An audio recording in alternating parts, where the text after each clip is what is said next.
안녕하세요. 연년생 5살, 6살 아이를 키우고 있는 30대 주부입니다. 돌이켜 생각해보면 제 결혼 생활은 돈으로 끝났네요. 저는 남편이 생활력 있고 경제관념이 있는 사람이라고 생각해서 결혼을 결심했던 건데, 그게 빚으로 돌아와 제 가슴에 큰 상처를 낼 거라곤 상상하지 못했습니다. 저는 서울에서 대학교를 졸업한 뒤 교수님의 권유로 영국에서 2년 정도 유학을 했어요. 유학을 마치고 한국에 돌아와서 공부를 좀 더 할까 고민하다 우연한 기회로 광고회사에 들어가게 되었습니다. 그렇게 직장 생활을 하다가 남편을 소개받았어요.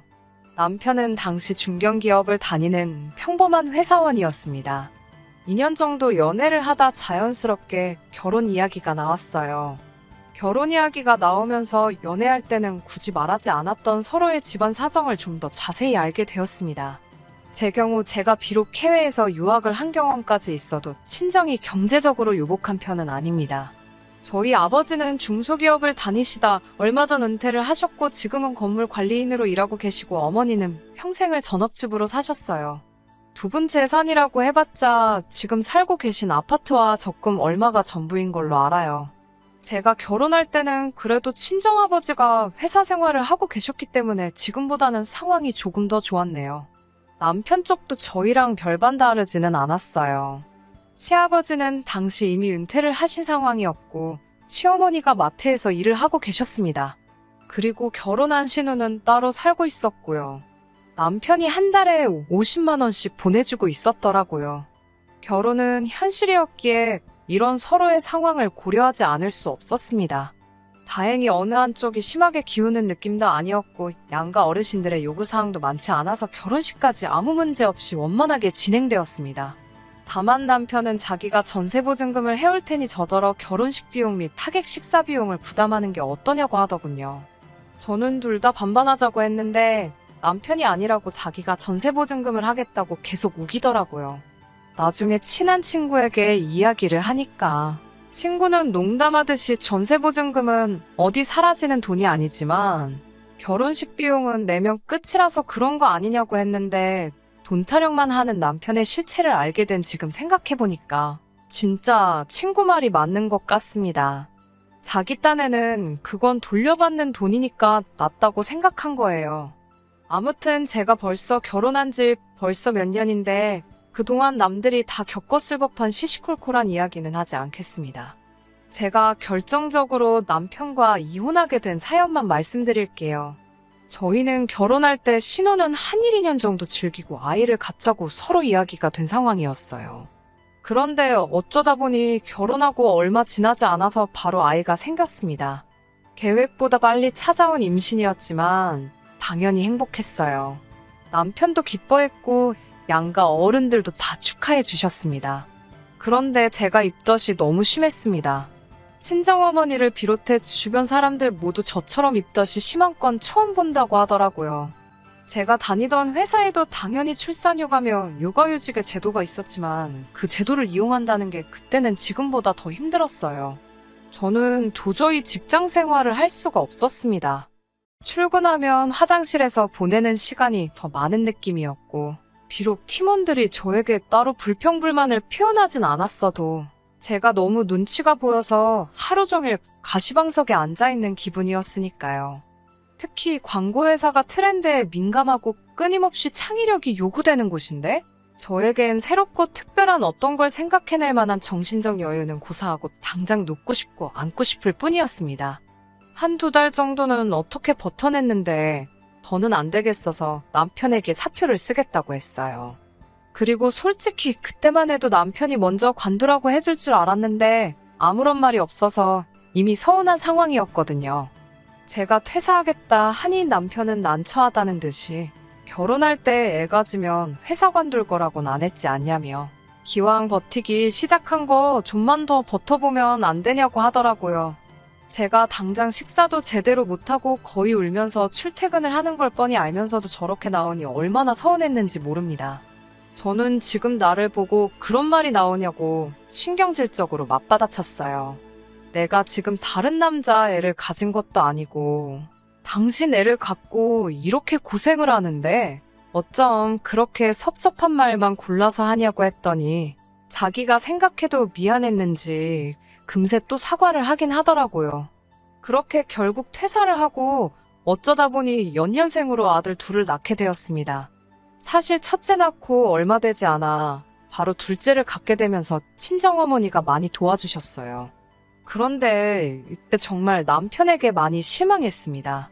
친정어머니는 오시면 애만 봐주시는 게 아니라 청소도 해주시고 반찬도 해주시고 솔직한 말로 가사 도우미 아주머니들보다 더하면 더했지 일을 덜하지 않고 가셨어요. 그래서 제가 남편에게 얼마씩이라도 용돈을 드리면 좋겠다 했는데 남편은 우리가 오시라고 한 것도 아니고 자기 혼자 외벌이 하는데 자기 불쌍한 건 안중에도 없냐고 하더라고요. 그렇게 나오는 남편이 야속하고 치사해서 제가 모아둔 돈에서 얼마씩 드리다가 그 돈이 다 떨어지고부터는 드릴 게 아무것도 없어. 나중에는 그냥 오지 마시라 했습니다. 그 뒤에는 아쉬운 대로 시어머니더러 도와달라 하니 시어머니가 와서 봐주시기는 했는데 시어머니랑 친정어머니랑 당연히 같을 리가 없지요.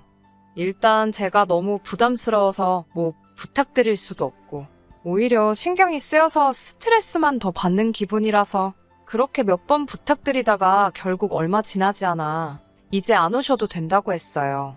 그렇게 결국 거듭된 출산과 독박 육아로 제 삶은 지칠 대로 지쳐갔습니다. 나도 한때는 잘 나가는 커리어 우먼이었는데 어쩌다 이렇게 된 건가 싶었어요. 애들 커가는 모습을 위안 삼아서 어찌저찌 버티긴 했지만 사실 무엇보다 남편의 배려 없는 말투에 상처를 많이 받았습니다. 아이들이 자라는 동안 남편은 손가락도 까딱 안 하면서 툭하면 집에서 이런 것도 안 하고 뭐 했냐, 저건 왜 안 했냐며 비하 발언을 해댔어요. 제가 한 번씩 왜 사람을 무시하냐고 받아치면 절대로 자기가 잘못했다고 인정을 안 하더라고요. 뿐만 아니라 시어머니도 하나뿐인 아들이 외벌이하는 게 그렇게 못마땅하셨는지 저만 보면 싫은 티를 내시더라고요. 평소에 땀이 많은 남편은 겨울에도 장갑 끼는 걸 별로 안 좋아하는데 지난 겨울이 많이 추웠잖아요. 그렇다 보니 남편 손이 많이 텄더라고요. 제가 그렇게 로션 좀 발라라 장갑 좀 껴라 해도 고집이 세서 들은 척도 안 하더니 손이 불긋불긋해졌었는데 연말에 가족 모임을 하다가 시어머니가 그걸 보셨습니다. 시어머니는 정말 화가 가득한 눈으로 남편 손과 저를 연신 번갈아 보시더니 너는 집에서 애 키우고 살림만 하는 애가 밖에서 고생하고 들어오는 남편한테 설거지라도 시키는 거냐며 호통을 치시더군요. 저희 남편, 저랑 결혼한 이후로 정말 부엌에 자기 라면이나 끓여 먹으러 한 번씩 들어가지. 설거지는 무슨 시어머니 이야기를 듣고 있는데 어이가 없더라고요. 그래서 제가 어머님 아들이 설거지를 한다고요. 저는 금시초문인데요. 하니까 남편도 멋쩍은지 이거 추워서 튼 거라며 신경 쓰지 말라고 하더군요. 시어머니는 저한테 사과는커녕 아무튼 당신이 제 평소 행실을 다 눈여겨보고 있다며 밖에서 돈 벌어오느라 고생하는 남편한테 시덥잖은 일 시키지 말라고 아주 당부를 하시더라고요. 그러다 얼마 전부터 아들 둘 다 동네에 있는 어린이집에 다니면서 저에게도 여유 시간이 생겼습니다. 평소에도 자주 연락하던 직장 후배에게 제가 요즘 여유 시간이 좀 있는데 혹시 제가 할 만한 일이 있을지 물었어요. 용돈벌이라도 할까 싶었거든요. 그런데 후배가 너무 반가워하면서 그렇지 않아도 갑자기 큰 프로젝트가 하나 들어왔는데 같이 해보자고 하더라고요. 비록 계약직이었지만 놓치고 싶지 않아서 남편에게 조심스레 물어봤는데 의외로 흔쾌히 전폭적으로 지원을 해주더라고요. 그런데 그런 남편의 모습을 보니 고마우면서도 약간 씁쓸한 마음이 들었어요. 제가 돈 벌어온다니까 그렇게 반가운가 싶어서요. 실제로 제가 돈을 벌기 시작하니까 남편도 처음에는 조금씩 집안일하고 육아를 도와주긴 하더라고요. 시어머니도 눈치를 덜 주셨고 반찬도 해다 주시더라고요.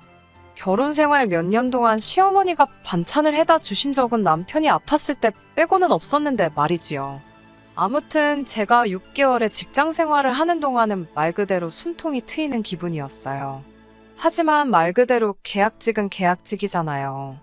다시 집에 있게 되면서 육아와 살림 모두 제 몫이 되었습니다.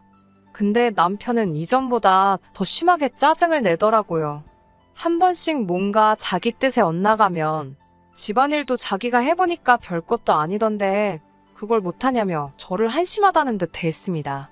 자기가 해보니까 설거지 그거 그릇 몇 개 대충 헹구면 끝이고 빨래는 세탁기가 다 하고 청소기 들고 다니면서 바닥 몇 번 문지르면 다 되더래요.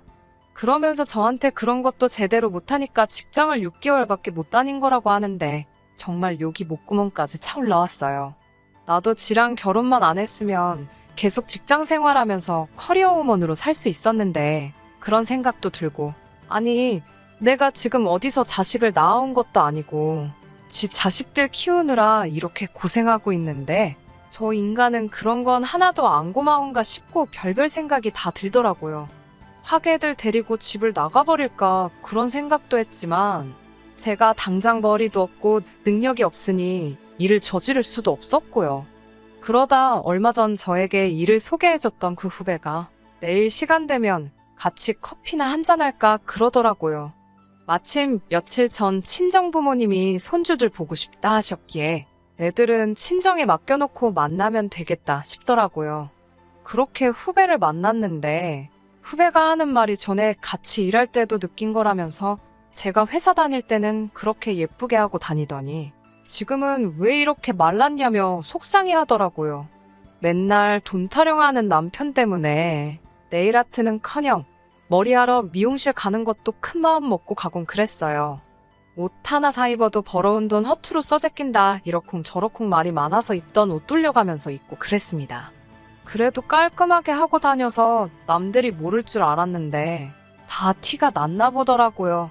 후배 말을 듣고 있는데 창피하면서도 뒤통수를 한 대 맞은 것처럼 정신이 들더라고요. 내가 왜 이렇게 살고 있나 싶으면서 이건 아니다라는 어떤 깨달음이 딱 느껴졌어요.